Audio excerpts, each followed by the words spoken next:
Salutations, everyone. I didn't always recognize my mood changes, and sometimes I still have difficulty with this. I used to miss the first signs of trouble all the time.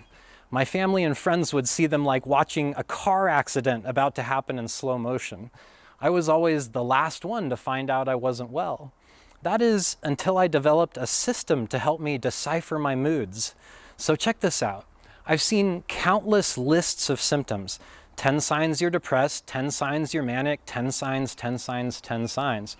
They typically only cover one side of the spectrum, either mania or depression. Well, I want to take this a step further. I want to identify specific markers I can use to gauge my mood no matter where I'm at on my bipolar journey. I want markers that work for both depression and mania at the same time. For example, sleep. Sleep is probably the best indicator we can use to gauge both sides of the spectrum. When I'm manic or hypomanic, I sleep much less. When I'm depressed, I sleep a lot more. When I'm euthymic, I get an even 8 hours. It's that simple. The reason I want specific markers that work for both mania and depression is so I don't need different lists for different symptoms. I can have a master list of about 10 plus things that are always signs of trouble ahead, whether I'm headed up or down. I understand that the things I use to gauge moods might be different from you.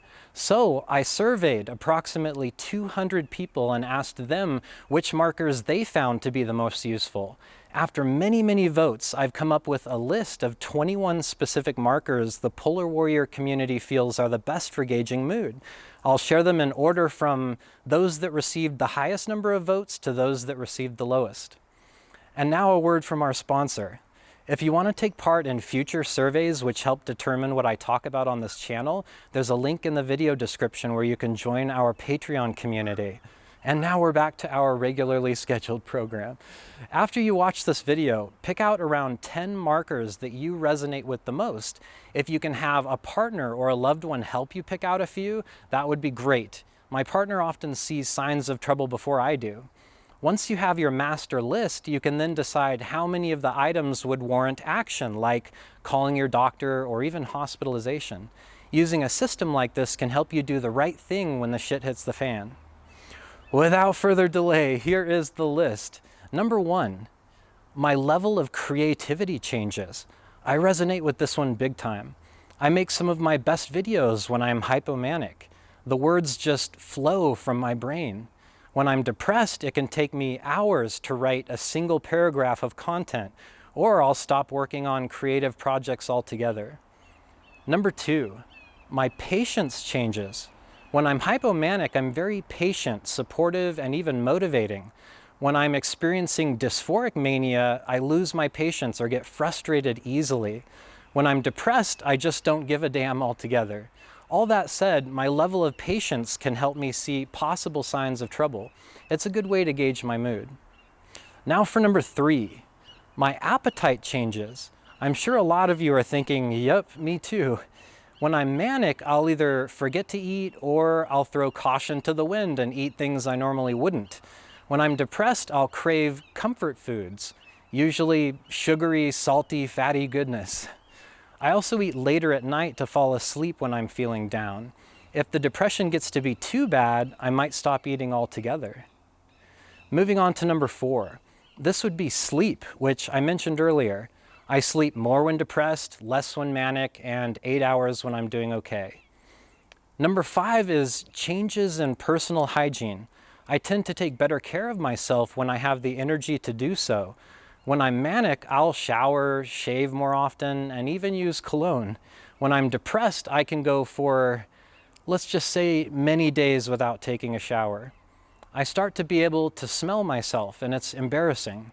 If you don't have bipolar, you probably won't get it. When I'm depressed, it's literally painful, physically painful for me to take a shower. Think about that. Now for number 6. Changes in my interest and/or obsession towards my hobbies. When I'm manic, I'll stay up all night working on some project. I get fixated on a hobby, almost obsessed with it. I'll drive my partner crazy talking about it. Then the depression takes all of that passion and drive away. I might go from obsessing over a project to not wanting to have anything to do with it. I have lots of old hobbies where the passion comes and goes. Great marker to gauge my mood. Number 7, changes in how I use my money. Manic spending is a savings destroyer. Truly a nightmare if you can't control yourself. It's not just manic spending that we have to be worried about. Depressed spending is another monster. Many of us spend money when we're depressed to chase after that manic rush. And judging from the responses to this survey, overspending is a problem for a lot of polar warriors. Now we are at number 8. My sex drive or desire changes drastically with my moods. We've talked about hypersexuality on this channel, which is the byproduct of certain types of mania. Well, there's also hyposexuality, which is the polar opposite. When I'm depressed, I have little or no sex drive at all. These are highly accurate markers to gauge your mood because they're constant, like clockwork. More sexual when manic, less sexual when depressed. Moving on to number 9, changes in how much I post online or participate in social media. When I'm manic, I'll post lots of things on social media, sometimes late into the morning hours, sometimes things that don't even make sense. When I'm depressed, people think I dropped off the edge of the planet. I'll isolate and won't participate socially online. It takes me a lot longer to respond to my messages too. Many of my close friends can tell how I'm doing by how much I post. I made a video about this called the social media metric if you want to know more. Number 10, any thinking or actual self-harm. Many people assume that we only self-harm when we're depressed. This isn't true. When I've experienced a mixed episode or dysphoric mania, I've done some of my worst self-harming. Mixed episodes are nasty because we're super depressed but have this manic crawling out of our skin motivation to do something about it.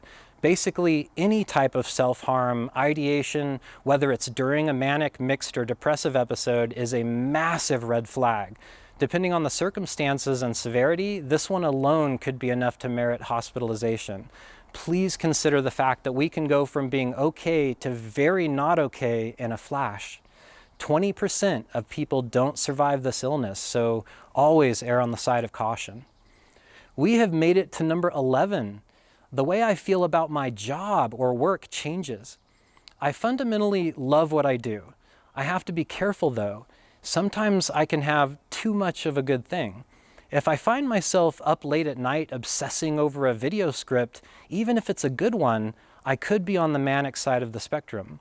If I feel defeated, deflated, and pessimistic about my work, something is very wrong. That's not normal for me. That's depression right there. I know if the way I feel about Polar Warriors, my YouTube channel, changes, there's a good chance I might be symptomatic. Number 12, the changes in the way music sounds. Music is a great marker for gauging mood. There's times when I'm hypomanic and I can't get enough of music. I want to turn it up and listen to the same songs on repeat. When I'm agitated, music sounds like fingernails on a chalkboard. When I'm depressed, nothing sounds good at all. Even the type of music I listen to changes with my moods. It's an excellent marker to gauge my mood. Number 13 is a big one for me, really important. This is listening to what those around me have to say when my behavior or mood changes. Part of the illness is not always knowing that I'm ill. This is why I rely on people I trust to let me know when they see signs of trouble. If I'm isolating, angry, manic, or obsessed, it helps me for loved ones to point this out. Here's the catch. I have to be always respectful of the feedback I get. After all, I asked for it. People often tell me what I don't want to hear, but I've learned to listen, especially to those who have my best interest in mind. Now for number 14, the way I feel about my home or living situation changes. When I'm hypomanic, I don't care if the house is a little messy or if I'm behind on projects. I love the character of the place and the location is great. Besides, I have more important things to focus on, like making videos. However, when the mood changes, I become hypersensitive to my environment. Noises start grinding on my ears. I can't stand my own mess in the house. I start thinking I hate this town and would be better off somewhere else. I might legitimately consider moving. You see, that's not my baseline, not my norm. My baseline is somewhere in the middle, where the place is orderly, where I enjoy my home, and where I'm not considering moving. Number 15, the way I feel about my partner and relationship. I am fortunate to have a very loving, stable, long-term relationship. My baseline is total adoration for my partner. If I start feeling like there's something wrong with our relationship, that's not normal for me. If I start believing that I'm unlovable and not worthy of my partner, I'm probably a little on the low side. By contrast, if I'm being super partner and want to plan a spontaneous trip to Paris, I might be a tad manic. The way I feel about my partnership is one of my personal favorite mood markers. Number 16, the presence and level of paranoia. This is another good marker for me to use.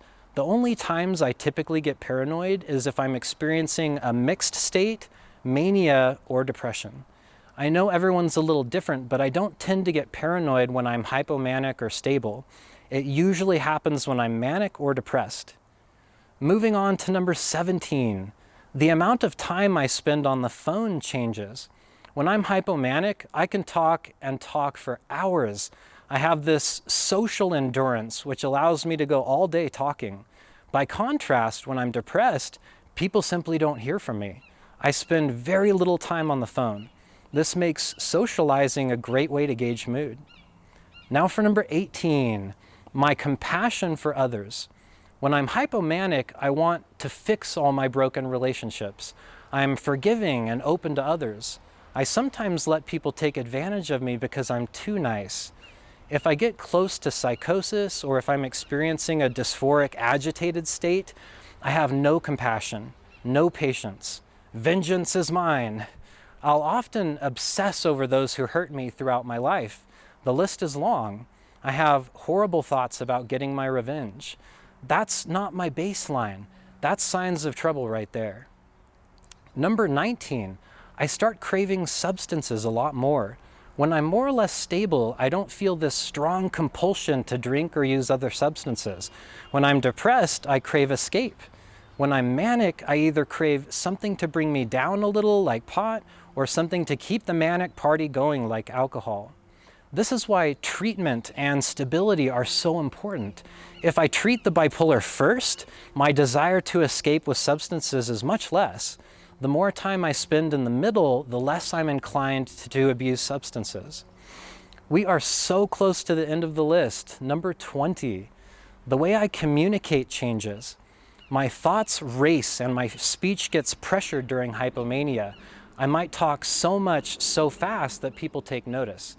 If my partner tells me to slow down, I take that very seriously. The complete opposite applies when I'm depressed. I go total introvert mode. I won't smile much, I talk really slow, and I won't say much. The way I communicate is an excellent metric to gauge my mood. Moving on, we are at the very end, number 21, the level of cleanliness in my personal environment. If I'm staying up late, vigorously cleaning the entire house with a toothbrush, I might be on the manic side of the spectrum. If the place is a mess and dishes are piling up, I could be too focused on other things to do them or too depressed to do them. I'm sure many of you understand. Now that I've gone over so many markers, let's start putting this knowledge to good use, using the markers to become more aware of your moods so that you can take steps to make positive changes in your life. Sometimes the markers you recognize may mean that a call to your doctor or therapist or both might be in order. Knowledge really is power in this situation, and when we know ourselves, we're better able to manage our bipolar disorder. And that not only helps us, it benefits those around us, our loved ones, and our colleagues and friends. Wow, you guys, we have made it through a lot of stuff on Polar Warriors. 21 specific markers you can use to gauge your mood. Now let's open it up to the Polar Warrior community. What is a marker that you use to gauge your mood? Perhaps something I haven't mentioned yet? Join the conversation in the comments. I read your comments all the time and I love hearing from the community. take extra good care of yourselves, and I'll be back here soon with more Polar Warrior videos. Stay well.